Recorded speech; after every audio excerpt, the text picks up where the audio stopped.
Thanks, Sal. That was very helpful and very informative. Next up will be Mark DeFreya. He is the IDESG's secretary, and he is also with MorphoTrust USA. He'll be up in 2 seconds. He's loading up his presentation right now. He literally just landed in New Orleans, so we're very happy he's here. So please welcome, help me welcome Mark DeFreya from MorphoTrust USA. Thank you. Thank you. Just in the nick of time, right? Yeah, I apologize for kind of sliding in here last minute. Hey, how you doing, Mr. Garcia? Wow, we're a little bit of a teetering podium. Watch out for that. Everything's got its own peril, I guess, right? It was out late last night? That's good. It doesn't have any beads on it, so at least it kind of behaved itself, I guess. So, yeah, I apologize for coming in a little bit late. I got stuck last night. I was trying to come in last night. I ended up spending the night in Charlotte and getting up early and flying in this morning. So things kind of worked out this morning perfectly to kind of slide right in here and be here on time. And it was really important to me to be on time for this because I feel really passionately about what it is that the group is doing and what this listing service is all about, what our registry is all about.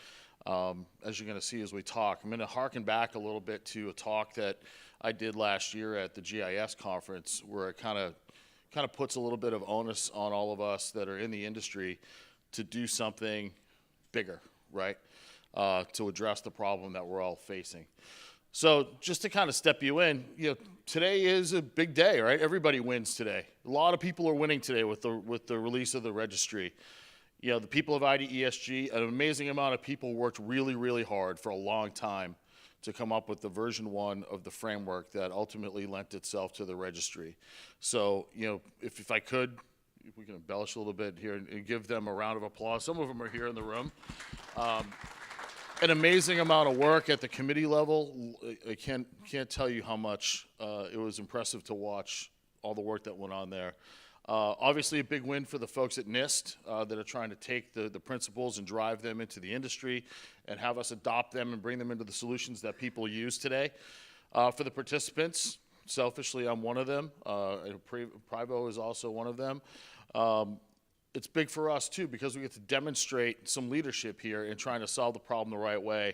And then lastly, but perhaps the most important of all, is that we as individuals are the winners, right? This is something that we all desperately need to have operating and governing what's going on the internet when it comes to identity. We all desperately lacking it, and with the advent of things like this registry, we're going to point people in the right direction and put some burden on those that are maybe a little slower to adopt the principles that we all believe in when it comes to protecting identities. So it's a real big day, and congratulations to all those people. So at the very baseline, what today's talk was supposed to be about, what's the value prop? Why is this valuable? Why does anybody care? Why should you think about registering and self-attesting to the registry? There's some basics here we're going to cover, and this presentation is going to go in some different directions. But at the basic level, as business leaders, there's a demonstration of some responsibility, right? You want to show your customers that you've got the care of their PII at heart, right? Your solutions are built from the ground up the right way to protect your customers. There's also some strength in numbers, right? And I can speak to this as an investor myself because we've been building our solution now for the past few years. And we've taken our cues from the NSTIC strategy and from the framework because we know that there's going to be others in the pool, right? We know we're not the only ones going down this path. There's some strength in numbers to know that others are going to be doing things in a similar fashion and that we're not going to be out there on an island. It gave us also the ability to identify some gaps. So as you see with some of the collateral that's around, the little card that talks about the different areas of focus, what it takes to go through the registration process, you're going to learn that there might be something you overlooked that you hadn't thought of yet. And it's going to give you a chance to go back and revisit it, either to remediate it right away or build it into a product plan and address it later. And the thing I think right now I'm most excited about is that there's going to be some way to visibly show your commitment. Having that mark, or we kind of call it inside the group, the not mark has kind of been the inside vernacular, is a visible way to show your customers and the people that rely on you that you take this really seriously, and that's what the registration mark is all about. For engineers, it's a little bit different, but some of these things cross over. First is that it's platform agnostic. We're not telling you what technology platform you need to live on. That's deeper into the weeds. That's up to you as engineers to figure out for yourselves. It's more about the principles that we want to follow. And investment support. When you got to go make the case to your executive teams that you need R&D dollars to put into your product to adhere to these kinds of principles, it's nice to be able to point to something in the marketplace that says, look, that's the beacon. That's where we're headed. That's what we have to do. That's the best practice. So it's not just us as an engineering organization trying to drive some investment. It's us trying to follow where the industry is trying to take us. So it's a little less risky if you're an executive trying to decide how to put R&D dollars into action.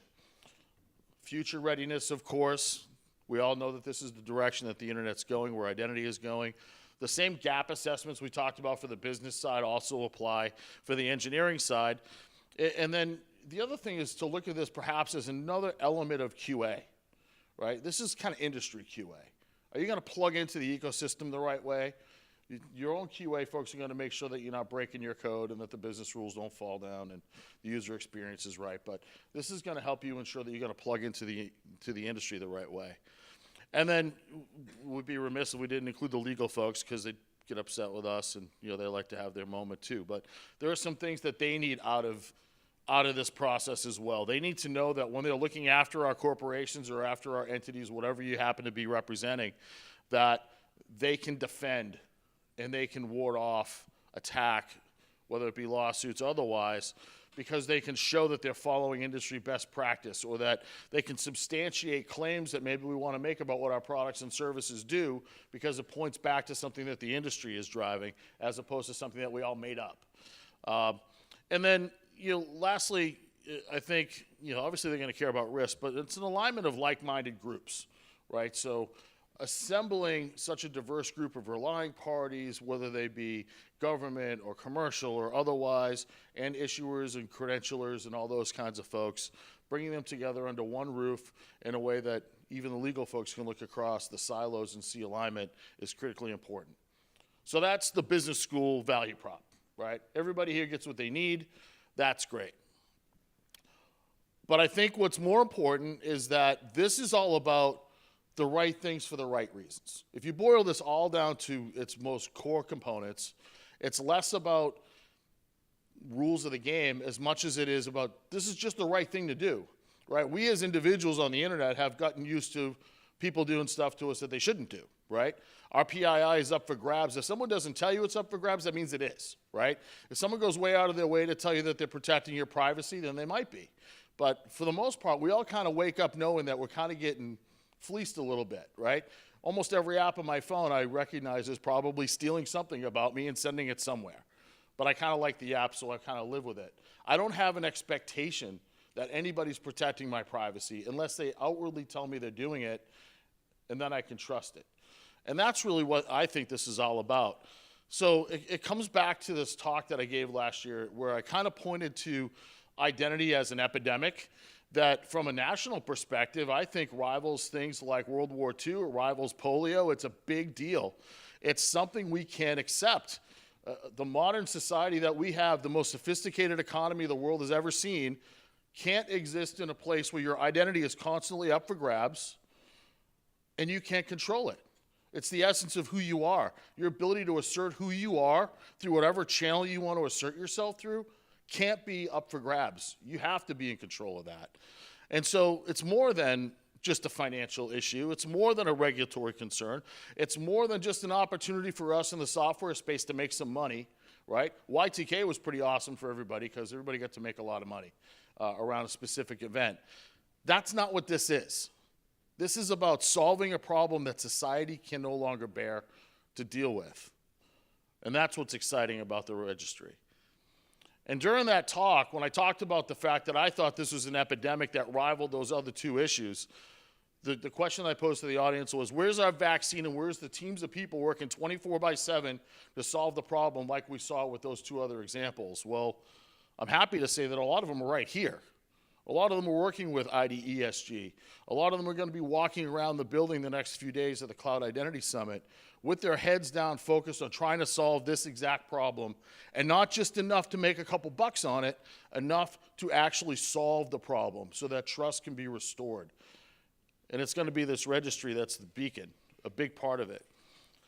This was another set of the questions that I had for that audience, and it was all about who's going to look out for you.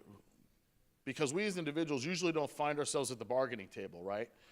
What's going to be good enough to do the transaction? The banks are going to sit down with the retailers and figure that out, right? You know, there's a responsible group of folks that are working on all these problems, but we as individuals don't typically find ourselves at the table. Well, luckily, IDESG is worried about us as individuals, and this framework is worried about us as individuals so that we have somebody occupying that empty chair and trying to address the concerns that we all have around how our identity should be handled. And the other thing I talked about in that presentation is that the timing has never been better. If you want to do the right thing and you're in this business, this is the time to do it because there is lots of money flying around. Identity management, cybersecurity, however you want to slice it, wherever you want to fit it, is a booming business right now.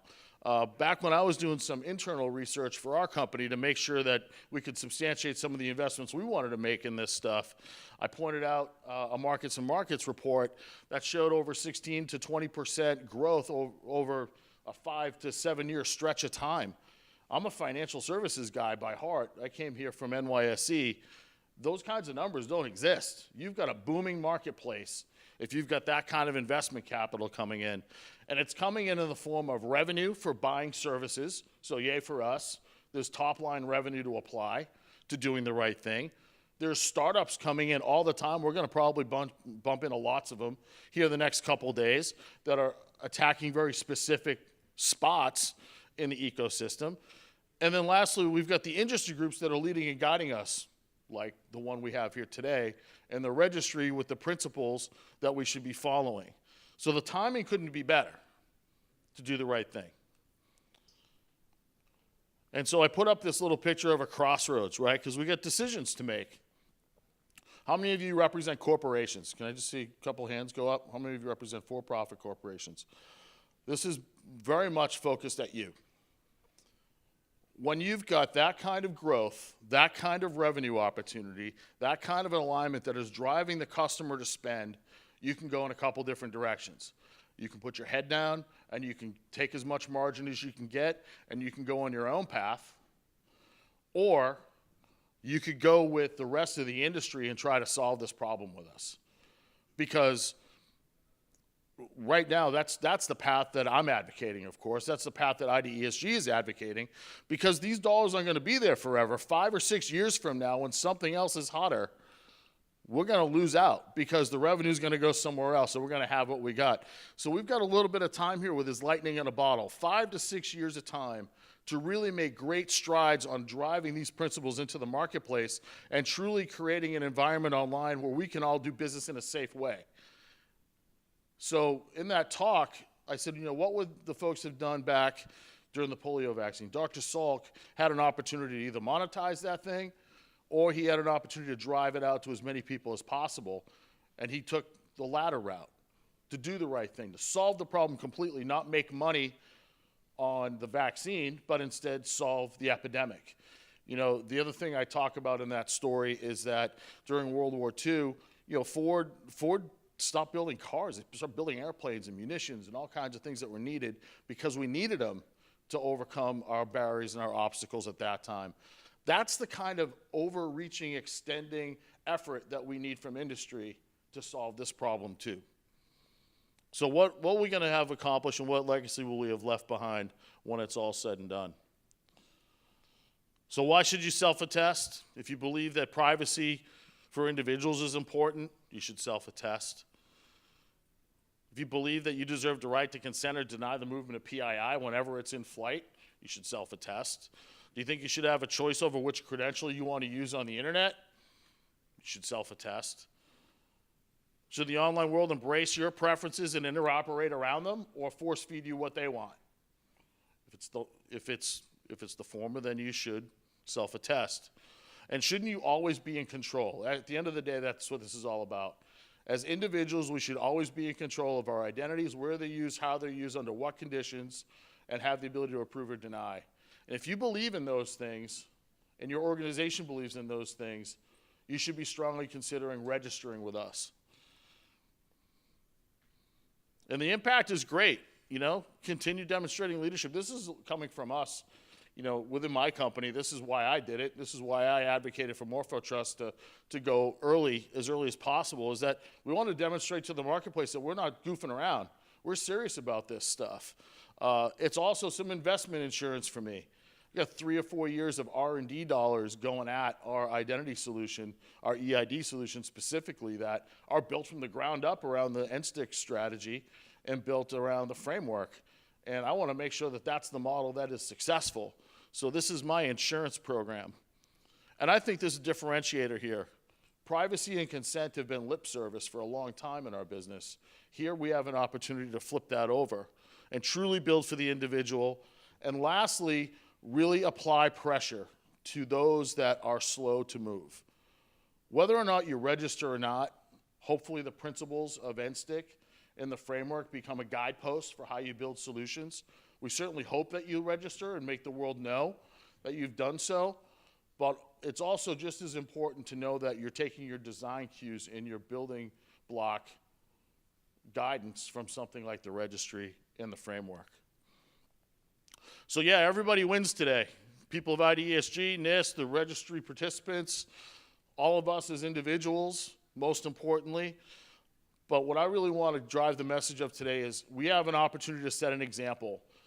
There's a burden that will be placed on all of us around this registry, around the principles. I urge you to consider stepping forward, self-attesting, becoming a part of it. And over time, what's going to happen is we will apply the pressure on those that are slow to move to take away the weak points in our online community. And I'm going to leave you with a couple of the points that I left the group at GIS with, is that, we have a platform here to drive a cure of the epidemic. We really do. We have the financial resources to back us, as I mentioned earlier. We have the leadership of industry folks that are coming together and rallying around the problem, as you see here with IDESG. We have the smart and skilled people we need within our companies, within these organizations, and most importantly, we have a challenge that's worthy of our absolute best efforts on the behalf of individuals that we're trying to serve. So with that, I want to thank you for giving me some time to talk with you all today. As you can tell, I feel pretty passionately about this. I left the financial services world to join Morpho Trust and join the identity space for a couple of reasons, right? One is that I felt that financial services in the trading world had kind of lost its way a little bit. Wasn't so much about me as the individual anymore as much as it was about some of the bigger banks and what they wanted to accomplish. And the more I learned, the more I saw through the back channels, the more I understood that game wasn't really built for us. And so I kind of lost some of my steam about wanting to get up and passionately attack those problems. But as I get to learn what was going on here in the identity space and get to roll my sleeves up with Morpho Trust a bit, I became really excited that there is a real problem here to be solved. And I'd like to be able to look back in 10, 20 years and know that I was part of a movement at this particular point in time that really made a difference for every single individual in our country and maybe beyond. And a big building block of that starts with things like the registry. So thank you for considering it. Thank you for attending today. And by all means, please stop any of us in the hallway, ask us questions, and we'll gladly help you think about either joining the group or at the very least joining the registry. So with that, thank you very much.